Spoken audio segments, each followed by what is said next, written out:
Hello നമസ്കാരം, എല്ലാവർക്കും പുതിയൊരു വീഡിയോയിലേക്ക് സ്വാഗതം. വിഴിഞ്ഞം ഇന്റർനാഷണൽ സീപോർട്ട് കഴിഞ്ഞ ഫ്രൈഡേയിൽ വിഴിഞ്ഞത്തേക്ക് ഒരു വലിയ മദർഷിപ്പ് വന്ന് ഡോക്ക് ചെയ്തു എന്നുള്ള വാർത്ത നമ്മൾ കേട്ടതാണ്. സാൻ ഫെർണാണ്ടോ എന്ന് പറയുന്ന ഒരു മദർഷിപ്പ്, ചൈനയിൽ നിന്നാണ് ആ ഒരു ഷിപ്പ് വരുന്നത്. വളരെയധികം ആഘോഷപൂർവ്വം, വളരെയധികം അഭിമാനത്തോടു കൂടിയിട്ടാണ് മലയാളികൾ എല്ലാവരും ആ ഒരു നിമിഷം നോക്കി കണ്ടത്. അപ്പം വിഴിഞ്ഞം ഇന്റർനാഷണൽ സീപോർട്ട് എന്ന് പറയുന്നത് കേരളത്തിന്റെ മാത്രം അഭിമാനമല്ല, ഇന്ത്യക്ക് മുഴുവൻ അഭിമാനമായേക്കാവുന്ന ഒരു മെഗാ സീപോർട്ടാണ് ഈ ഒരു വിഴിഞ്ഞം ഇന്റർനാഷണൽ സീപോർട്ട്. അത് ഇന്ത്യയുടെ എക്കണോമിക് ഗ്രോത്തിന് ഒരു വലിയ കോൺട്രിബ്യൂഷൻ നൽകാൻ വേണ്ടി പോകുന്നത്. എക്കണോമിക് ഗ്രോത്തിന് മാത്രമല്ല, ഡിഫൻസ് പരമായിട്ടും ഒരു വലിയ കോൺട്രിബ്യൂഷൻ നൽകാൻ പോകുന്ന സീപോർട്ടാണ് വിഴിഞ്ഞം ഇന്റർനാഷണൽ സീപോർട്ട്. അപ്പൊ എന്താണ് ഈ വിഴിഞ്ഞം ഇന്റർനാഷണൽ സീപോർട്ടിന്റെ പ്രത്യേകത? ഇതൊരു ഡീപ്പ് വാട്ടർ ട്രാൻസ്ഷിപ്മെന്റ് പോർട്ടാണ്. ഈ ട്രാൻസ്ഷിപ്മെന്റ് എന്ന് ഉദ്ദേശിക്കുന്നത്, ട്രാൻസ്ഷിപ്മെന്റ് എന്ന് പറഞ്ഞു കഴിഞ്ഞാൽ വലിയ വലിയ മദർ ഷിപ്പുകളിൽ നിന്ന് ചെറിയ ചെറിയ ഷിപ്പിലേക്ക് ഈ കണ്ടെയ്നേഴ്സ് ട്രാൻസ്ഫർ ചെയ്യുക എന്നുള്ളതാണ് ഈ ട്രാൻസ്ഷിപ്മെന്റ് കൊണ്ട് ഉദ്ദേശിക്കുന്നത്. അപ്പൊ ഇതൊരു ഡീപ്പ് വാട്ടർ ട്രാൻസ്ഷിപ്മെന്റ് പോർട്ടാണ്. അതായത് വിഴിഞ്ഞം ഇന്റർനാഷണൽ സീപോർട്ടിന് ഒരു നാച്ചുറൽ ഡെപ്ത് ഉണ്ട്. 24 മീറ്റർ നാച്ചുറൽ ഡെപ്ത് ഉള്ള പോർട്ടാണ് വിഴിഞ്ഞം ഇന്റർനാഷണൽ സീപോർട്ട് എന്ന് പറയുന്നത്. അതുകൊണ്ട് തന്നെ ഡ്രെഡ്ജിങ് എന്ന് പറയുന്ന ഒരു പ്രോസസ്സ് നമുക്ക് ഒഴിവാക്കാം. ഈ പോർട്ടുകളുടെ ഒരു മെയിൻ്റനൻസ് പ്രോസസ്സാണ് ഈ ഡ്രെഡ്ജിങ് എന്ന് പറയുന്നത്. അതായത് നാച്ചുറൽ ആയിട്ടുള്ള സെഡിമെന്റേഷൻ ഉണ്ടാകുമല്ലോ, ഈ കരയ്ക്കോട്ട് അടിയുമല്ലോ ഈ കടലിൽ നിന്നൊക്കെയുള്ള സെഡിമെന്റേഷൻ. അപ്പൊ ഇത്തരത്തിലുള്ള സെഡിമെന്റേഷൻസ് ഈ ഒരു സ്ഥലത്ത് ഉണ്ടാകത്തില്ല, വളരെയധികം മിനിമൽ ആയിരിക്കും. അതുകൊണ്ട് തന്നെ ഇങ്ങനെ റെഗുലർലി ഉള്ള ഡ്രെഡ്ജിങ് എന്ന് പറയുന്ന പ്രോസസ്സ് നമുക്ക് ഒഴിവാക്കാം. ഡ്രെഡ്ജിങ്ങിന്റെ ഉദ്ദേശം തന്നെ ഈ സെഡിമെന്റഡ് ആയിട്ടുള്ള സംഭവങ്ങളൊക്കെ നീക്കം ചെയ്യുക എന്നാണ് അർത്ഥം. അപ്പൊ അങ്ങനത്തെ ഒരു പ്രോസസ്സ് നമുക്ക് അവോയ്ഡ് ചെയ്യാൻ വേണ്ടി സാധിക്കും എവിടെ? ഈ വിഴിഞ്ഞം ഇന്റർനാഷണൽ സീപോർട്ടിൽ. അത് മാത്രമല്ല, ഇതൊരു ഡീപ്പ് വാട്ടർ സീപോർട്ടാണ്. 24 മീറ്റർ ഡെപ്ത് ഉണ്ട് എന്ന് പറയുമ്പോൾ തന്നെ വലിയ വലിയ കപ്പലുകൾ, വലിയ വലിയ മദർ ഷിപ്പുകൾ കൊണ്ടുവന്ന് അടുപ്പിക്കാൻ വേണ്ടി സാധിക്കും. അപ്പൊ എത്രത്തോളം ഡെപ്ത് ഉണ്ട് എന്നതിനനുസരിച്ചിരിക്കും വലിയ ഷിപ്പുകൾ എന്ത് ചെയ്യുന്നത്, കൊണ്ടടുപ്പിക്കുക എന്നുള്ളത്. അപ്പം വലിയ ഷിപ്പുകൾ കൊണ്ടടുപ്പിക്കാൻ വേണ്ടിയിട്ട് നമുക്ക് എവിടെ സാധിക്കും? വിഴിഞ്ഞം ഇന്റർനാഷണൽ ഈ ഒരു സീപോർട്ടിലേക്ക് സാധിക്കും. ഇനി അതുകൂടാതെ തന്നെ വിഴിഞ്ഞത്തിന് ഒരുപാട് ഇമ്പോർട്ടൻസ് ഉണ്ട്. ഇതൊരു ഓൾ വെതർ സീപോർട്ടാണ്. ഓൾ വെതർ സീപോർട്ട് എന്ന് പറഞ്ഞു കഴിഞ്ഞാൽ നമ്മുടെ കടലിൽ ഒരുപാട് മാറ്റങ്ങൾ ഉണ്ടാകും. കാലാവസ്ഥയ്ക്ക് അനുസരിച്ച് കടലിൽ ഒരുപാട് മാറ്റങ്ങൾ ഉണ്ടാകും. ഇപ്പൊ ലോ ടൈഡ്, ഹൈ ടൈഡ്, അതുകൂടാതെ തന്നെ സുനാമി, ഇത്തരത്തിലുള്ള പ്രോസസ്സുകളെയും ഫിനോമിനെയും ഒക്കെ തന്നെ അതിജീവിക്കാനുള്ള ക്യാപ്പബിലിറ്റി ഉള്ള പോർട്ടാണ് എന്ത്? വിഴിഞ്ഞം ഇന്റർനാഷണൽ സീപോർട്ട്. അതുകൂടാതെ തന്നെ ഏറ്റവും വലിയൊരു സ്ട്രാറ്റജിക്കൽ ലൊക്കേഷനിലാണ് ഈ വിഴിഞ്ഞം ഇന്റർനാഷണൽ സീപോർട്ട് സ്ഥിതി ചെയ്യുന്നത്. നമ്മുടെ ഇന്ത്യയുടെ ഒരു ട്രേഡ് നോക്കിക്കഴിഞ്ഞാൽ 90% ഇന്ത്യൻ ട്രേഡ് നടക്കുന്നത് ഏതുവഴിയാണ്? കടൽ മാർഗത്തിലാണ്. അതുകൊണ്ട് തന്നെ കടൽ മാർഗം അല്ലെങ്കിൽ സീ ട്രേഡ് എന്ന് പറയുന്നത് ഇന്ത്യക്ക് വളരെയധികം ഇമ്പോർട്ടന്റ് ആണ്. നമ്മുടെ എക്കണോമിക് ഗ്രോത്തിന് വളരെയധികം ഇമ്പോർട്ടന്റ് ആണ് സീ ട്രേഡ് എന്ന് പറയുന്നത്. അപ്പൊ കഴിഞ്ഞൊരു വീഡിയോ ഞാൻ പറഞ്ഞിരുന്നു, ഇന്ത്യൻ ഓഷ്യൻ ട്രേഡിൽ ഒരു ഡൊമിനൻസ് ഉണ്ടാക്കി എടുക്കാൻ വേണ്ടിയിട്ട് ചൈന ഒരുപാട് പോർട്ടുകൾ പല ഏരിയകളിലായിട്ട് നമ്മുടെ ചുറ്റുവട്ടത്തുള്ള പല കൺട്രികളിലായിട്ട് പണിയുന്നുണ്ട്. അതുകൊണ്ട് തന്നെ ചൈനയാണ് ഇപ്പൊ ഇന്ത്യൻ ഓഷ്യൻ ട്രേഡിൽ ഡൊമിനന്റ് ആയിട്ട് നിൽക്കുന്നത്, ഇന്റർനാഷണൽ ട്രേഡിൽ ഡൊമിനന്റ് ആയിട്ട് നിൽക്കുന്നത്. അപ്പം ഈ ചൈനയുടെ ഇങ്ങനെ ഒരു എന്താ പറയുന്നത്, ഡൊമിനൻസ് എന്ന് പറയുന്നത് ഇന്ത്യയെ സംബന്ധിച്ചിടത്തോളം ഡിഫൻസ് ബേസിസിലാണെങ്കിലും എക്കണോമിക് ബേസിസിലാണെങ്കിലും വളരെയധികം എന്താണ്, ആപത്തായിട്ടുള്ളൊരു സംഭവമാണ്. നമ്മുടെ ഒരു റൈവൽ കൺട്രിയാണ് ചൈന എന്ന് പറയുന്നത്. അപ്പം ആ ഒരു സംഭവം കുറയ്ക്കുക, നമ്മുടെ ഇന്ത്യൻ പോർട്ടുകൾ വളരെയധികം വലുതാക്കി കൊണ്ടുവരിക, ഡെവലപ്ഡ് ആകുക, ടെക്നോളജിക്കലി ഹൈ ലെവലിൽ കൊണ്ടുവരിക എന്ന് പറയുന്നത് ഇന്ത്യയെ സംബന്ധിച്ചിടത്തോളം ഒരുപാട് ഇമ്പോർട്ടൻസ് ഉള്ളൊരു കാര്യമാണ്. ഇന്ത്യക്ക് നിലവിൽ ഇപ്പൊ അങ്ങനെ ഹൈ ടെക്നോളജി ഉള്ള പോർട്ടുകൾ ഒന്നും തന്നെ ഇല്ല. അതിനാൽ തന്നെ ഇന്ത്യയിലേക്ക് വരുന്ന കണ്ടെയ്നർ ട്രാഫിക്കുകൾ, ഞാൻ പറഞ്ഞു ഇന്ത്യയിലെ 90% ട്രേഡ് നടക്കുന്നത് കടൽ മാർഗത്തിലാണ്, എക്സ്പോർട്ട് ആണെങ്കിലും ഇമ്പോർട്ട് ആണെങ്കിലും. അപ്പൊ ഈ രീതിയിൽ ഇന്ത്യയിലേക്ക് വരുന്ന കണ്ടെയ്നർ ട്രാഫിക്കുകളൊക്കെ തന്നെ, കണ്ടെയ്നർ ഷിപ്പുകളൊന്നും തന്നെ ഇന്ത്യയിൽ അടുപ്പിക്കാനുള്ള ഒരു ടെക്നോളജി ഇന്ത്യയിലെ പോർട്ടുകളിൽ ഒന്നും തന്നെ ഇല്ല. വലിയ വലിയ മദർ ഷിപ്പുകളാണ് കൊണ്ടുവരുന്നത്. അതിനാൽ തന്നെ ട്രാൻസ്ഷിപ്മെന്റ് വഴിയാണ് ഇന്ത്യയിലേക്ക് എന്ത് ചെയ്യുന്നത്, കണ്ടെയ്നേഴ്സ് ഒക്കെ കൊണ്ടുവരുന്നത്. ഈ ട്രാൻസ്ഷിപ്മെന്റ് വഴി എന്ന് പറയുമ്പോൾ ഞാൻ പറഞ്ഞല്ലോ, വലിയ മദർ ഷിപ്പുകളിൽ നിന്ന് കുഞ്ഞു കുഞ്ഞു ഷിപ്പുകളിലേക്ക് കണ്ടെയ്നേഴ്സ് മാറ്റിയിട്ട് അതുവഴിയാണ് നമ്മുടെ ഇന്ത്യയിലേക്ക് കൊണ്ടുവരുന്നത്. സിംഗപ്പൂര്, കൊളംബിയോ, ശ്രീലങ്ക, പിന്നെ നമ്മുടെ ഒമാൻ, അങ്ങനെയുള്ള കൺട്രീസിലേക്കൊക്കെ ഈ വലിയ വലിയ മദർ ഷിപ്പുകൾ ചെന്ന് എത്തിച്ചതിന് ശേഷം അവിടെ നിന്ന് കുഞ്ഞു കുഞ്ഞു ഷിപ്പുകളിലാണ് നമ്മുടെ ഇന്ത്യയിലുള്ള വേരിയസ് പോർട്ടിലേക്ക് നമ്മുടെ ഈ കണ്ടെയ്നേഴ്സ് ഒക്കെ വരുന്നത്. അത് ഇന്ത്യയെ സംബന്ധിച്ചിടത്തോളം പണച്ചെലവ് ഉണ്ടാകുന്ന കാര്യമല്ലേ. അതിനാലാണ് നമ്മുടെ ഇന്ത്യയിലുള്ള ഈ ഒരു പ്രൈസ് എന്ന് പറയുന്നത് ഹൈ ആയിട്ട് മാറുന്നത്. അപ്പൊ ഈ ഒരു സംഭവം ഒഴിവാക്കാൻ വേണ്ടിയിട്ട് ഹൈ ടെക്നോളജി ഉള്ള പോർട്ടുകൾ നമുക്ക് തന്നെ വേണം. വലിയ വലിയ മദർ ഷിപ്പുകൾ കൊണ്ടെത്തിക്കാൻ വേണ്ടിയിട്ട് സംവിധാനങ്ങളുള്ള, ടെക്നോളജി ഉള്ള പോർട്ടുകൾ നമുക്ക് ഉണ്ട് എന്നുണ്ടെങ്കിൽ ഈ ഒരു കോസ്റ്റ് നമുക്ക് റെഡ്യൂസ് ചെയ്യാൻ വേണ്ടി സാധിക്കും. ആ ഒരു കോസ്റ്റ് റിഡക്ഷൻ ആണ് ഈ വിഴിഞ്ഞം പോർട്ട് വരുന്നത് വഴി നമുക്ക് കിട്ടാൻ വേണ്ടി പോകുന്നത്. അതായത് ശ്രീലങ്കയിലും കൊളംബിയയിലും ഒക്കെ നമ്മുടെ കണ്ടെയ്നേഴ്സ് കൊണ്ട് ഇറക്കുന്നതിന് പകരം ഡയറക്റ്റ് ആയിട്ട് മദർഷിപ്പുകൾ വഴി നമ്മുടെ ഈ ഒരു വിഴിഞ്ഞം പോർട്ടിലേക്ക് കണ്ടെയ്നേഴ്സ് കൊണ്ട് ഇറക്കാൻ വേണ്ടി സാധിക്കും. ട്രാൻസ്ഷിപ്മെന്റ് വേണ്ടി വരില്ല. അപ്പൊ എന്താണ്, ഇപ്പൊ നമ്മൾ ഇറക്കുമതി ചെയ്യുമ്പോൾ ഉണ്ടാകുന്ന ആ ഒരു പ്രൈസിന്റെ ഹൈ ഉണ്ടല്ലോ, പ്രൈസ് ഹൈക്ക് നമുക്ക് കുറയ്ക്കാൻ വേണ്ടി സാധിക്കും. ഇന്ത്യയിൽ അവൈലബിൾ ആയിട്ടുള്ള സാധനങ്ങളുടെയൊക്കെ വില കുറയ്ക്കാൻ വേണ്ടി സാധിക്കും. അതുകൂടാതെ തന്നെ ഇന്ത്യയിൽ മാനുഫാക്ചറിങ് കോസ്റ്റ് എന്ന് പറയുന്നത് വളരെ കുറവാണ്. പക്ഷെ വലിയ വലിയ രാജ്യങ്ങളിലേക്ക് ഇന്ത്യയിൽ നിന്ന് സാധനങ്ങൾ എക്സ്പോർട്ട് ചെയ്യുമ്പോഴും എന്ത് സംഭവിക്കും, ഇതേപോലെ ഇന്ത്യയിൽ നിന്ന് കണ്ടെയ്നേഴ്സ് വഴി വേറെ രാജ്യങ്ങളിലേക്ക് കൊണ്ടെത്തിച്ചതിന് ശേഷം അവിടെ നിന്ന് വേണം മെഗാ കണ്ടെയ്നേഴ്സ് വഴി അല്ലെങ്കിൽ മെഗാ ഷിപ്പ് വഴി ഈ പല പല രാജ്യങ്ങളിലേക്ക് നമുക്ക് എക്സ്പോർട്ട് ചെയ്യാൻ വേണ്ടി. അപ്പോഴും നമ്മുടെ കയ്യിൽ നിന്ന് കാശ് ചെലവാകും. അപ്പം എക്സ്പോർട്ടേഷൻ ആൻഡ് ഇമ്പോർട്ടേഷൻ കോസ്റ്റ് നമുക്ക് കുറയ്ക്കാൻ വേണ്ടി സാധിക്കും ഈ വിഴിഞ്ഞം പോർട്ട് വരുന്നത് വഴി. അപ്പം ഡയറക്റ്റ് ആയിട്ട് മദർഷിപ്പിലേക്ക് നമുക്ക് സാധനങ്ങൾ എക്സ്പോർട്ടും ചെയ്യാൻ പറ്റും, ഇമ്പോർട്ടും ചെയ്യാൻ പറ്റും. അതുകൂടാതെ തന്നെ നമുക്ക് വിഴിഞ്ഞം പോർട്ടിൽ നിന്ന് തന്നെ നമുക്കറിയാം സാഗർമാല പ്രൊജക്ട് എന്ന് പറയുന്ന ഒരു പ്രൊജക്ട് വരുന്നുണ്ട്. ഈ പ്രൊജക്ടിന്റെ ഭാഗമായിട്ട് നമ്മുടെ ഈസ്റ്റ് കോസ്റ്റ് ലൈൻ ഉണ്ടല്ലോ, ഈസ്റ്റ് കോസ്റ്റ് ലൈനും വെസ്റ്റ് കോസ്റ്റ് ലൈനും ഒരു വി ഷേപ്പില് പോർട്ടുകൾ കണക്ട് ചെയ്ത് കൊണ്ടുവരുന്നുണ്ട്. അപ്പൊ അതിലെ ഏറ്റവും ഇമ്പോർട്ടന്റ് പൊസിഷൻ ഹോൾഡ് ചെയ്യുന്നത് വിഴിഞ്ഞം പോർട്ടാണ്. അപ്പൊ വിഴിഞ്ഞത്തേക്ക് കൊണ്ടിറക്കുന്ന മദർഷിപ്പുകളിൽ നിന്ന് കുഞ്ഞു കുഞ്ഞു ഷിപ്പുകൾ വഴി നമുക്ക് എന്ത് ചെയ്യാൻ പറ്റും, ഈസി ആയിട്ട് നമുക്ക് ഈസ്റ്റേൺ കോസ്റ്റ് ലൈനിലേക്കുള്ളതും വെസ്റ്റേൺ കോസ്റ്റ് ലൈനിലേക്കുള്ള പോർട്ടുകളിലേക്ക് ചെല്ലാൻ വേണ്ടി സാധിക്കും. അപ്പോഴും നമുക്ക് എന്താണ്, അവിടെ നമുക്ക് പൈസ കുറവായിരിക്കും കിട്ടുന്നത്.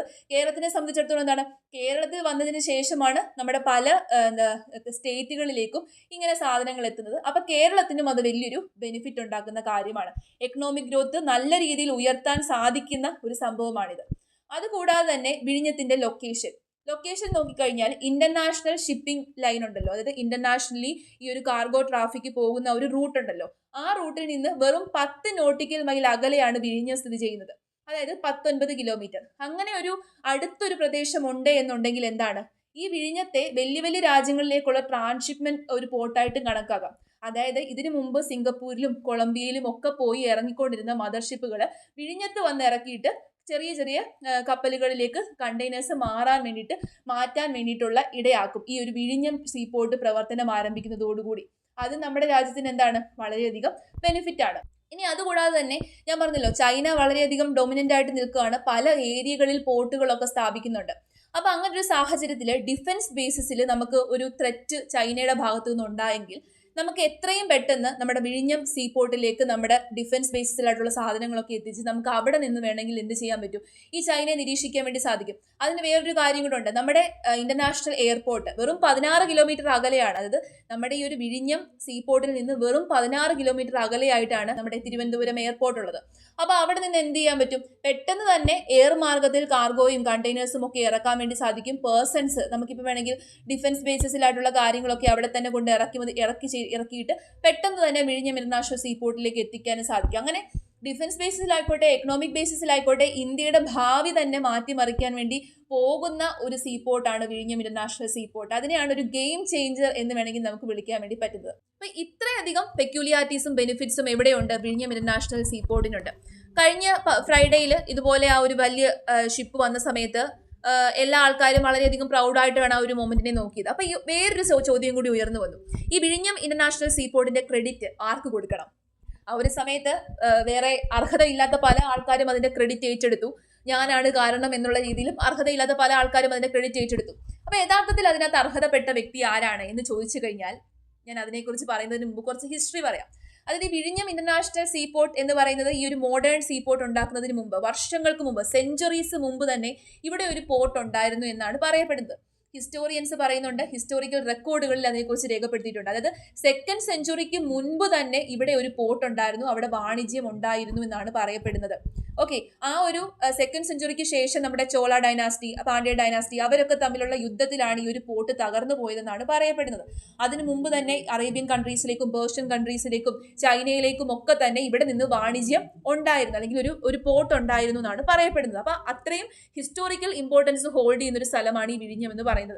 അതിനുശേഷം 1940 നമ്മുടെ ശ്രീ ചിത്ര തിരുനാൾ ബാലരാമവർമ്മ അദ്ദേഹത്തിന്റെ ഒരു ഐഡിയ ആണ് ഇവിടെ ഒരു മോഡേൺ സീപോർട്ട് ഉണ്ടാക്കണം എന്നുള്ളത്. പിന്നെ നമുക്ക് സ്വാതന്ത്ര്യം നേടി, അപ്പൊ സ്വാതന്ത്ര്യ സമരങ്ങളും അങ്ങനത്തെ പ്രശ്നങ്ങളും ഒക്കെ ഉണ്ടായതിനു ശേഷം പിന്നെ ആ ഒരു കാര്യത്തെക്കുറിച്ച് ആരും ആലോചിച്ചില്ല. പിന്നീട് വിഴിഞ്ഞം ഇന്റർനാഷണൽ സീപോർട്ടിനെ സംബന്ധിച്ചിടത്തോളം ഏറ്റവും ഇമ്പോർട്ടന്റ് ആയിട്ടുള്ള വർഷം എന്ന് പറയുന്നത് 1991 മുതൽ 2015 വരെയാണ്. അപ്പൊ 1991 അന്നത്തെ പോർട്ട് മിനിസ്റ്റർ ആയിട്ടുള്ള MV രാഘവൻ, അദ്ദേഹത്തെ വളരെയധികം ഓർക്കേണ്ടതുണ്ട്. കാരണം ഈ ഒരു വിഴിഞ്ഞം സീപോർട്ടിനെ കുറിച്ച് സംസാരിക്കുന്ന സമയത്ത് അപ്പൊ MV രാഘവൻ സാറാണ് ഈ ഒരു സീപോർട്ടിന്റെ ഐഡിയ പിന്നെയും കൊണ്ടുവരികയും അതിനെക്കുറിച്ച് ധാരാളം പഠനങ്ങൾ നടത്തുകയും ചെയ്യുന്നത്. ആ ഒരു സമയത്തെ മന്ത്രി എന്ന് പറയുന്നത് EK നയനാരായിരുന്നു. അങ്ങനെ ഒരുപാട് പഠനങ്ങൾ നടത്തി. പക്ഷെ പിന്നെ ആ ഒരു സാധനം അവിടെ ഡ്രോപ്പ് ചെയ്തു. പിന്നെ AK ആന്റണിയുടെ സമയത്ത് പിന്നെ ഒന്നും കൂടി ഈ ഒരു സംഭവം റിഫ്രഷ് ചെയ്ത് കൊണ്ടുവന്നു. പക്ഷെ സെൻട്രലിൽ നിന്ന് ക്ലിയറൻസ് കിട്ടിയില്ല.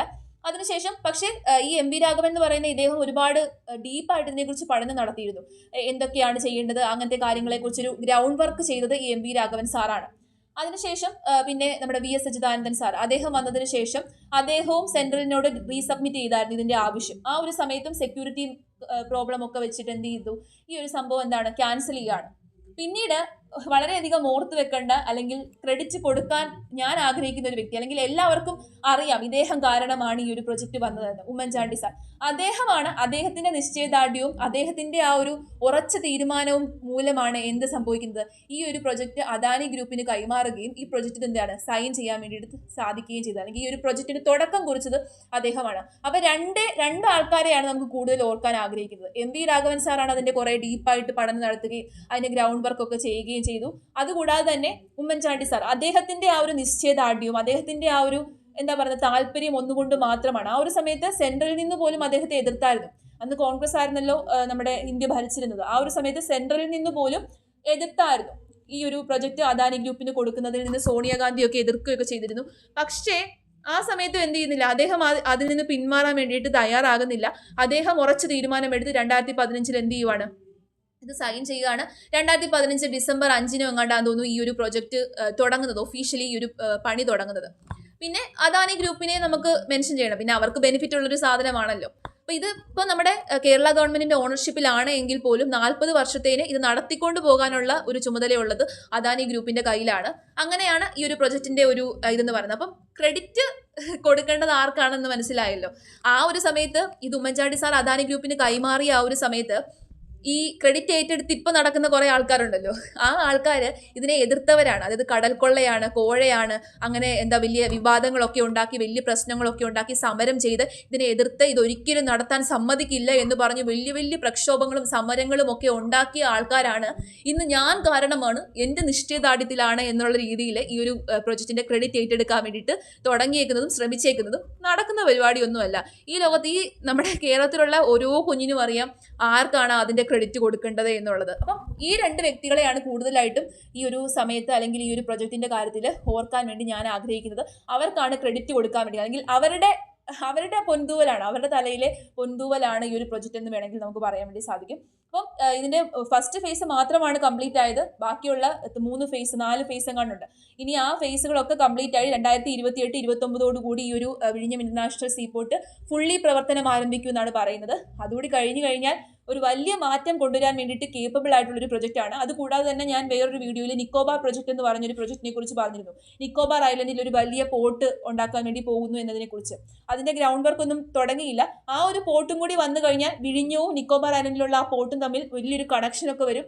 അത് കുറച്ചും കൂടി ബെനിഫിറ്റ് ഉണ്ടാക്കാൻ പോകുന്ന കാര്യങ്ങളാണ്. അപ്പൊ ഏതായാലും ഭാവിയിൽ നമുക്ക് അറിയാൻ വേണ്ടി സാധിക്കും എത്രത്തോളം ബെനിഫിഷ്യൽ ആണ് ഈ വിഴിഞ്ഞം പോർട്ട്, അല്ലെങ്കിൽ എത്രത്തോളം ഇമ്പോർട്ടന്റ് ആണ് ഈ വിഴിഞ്ഞം പോർട്ട് എന്നുള്ളത്.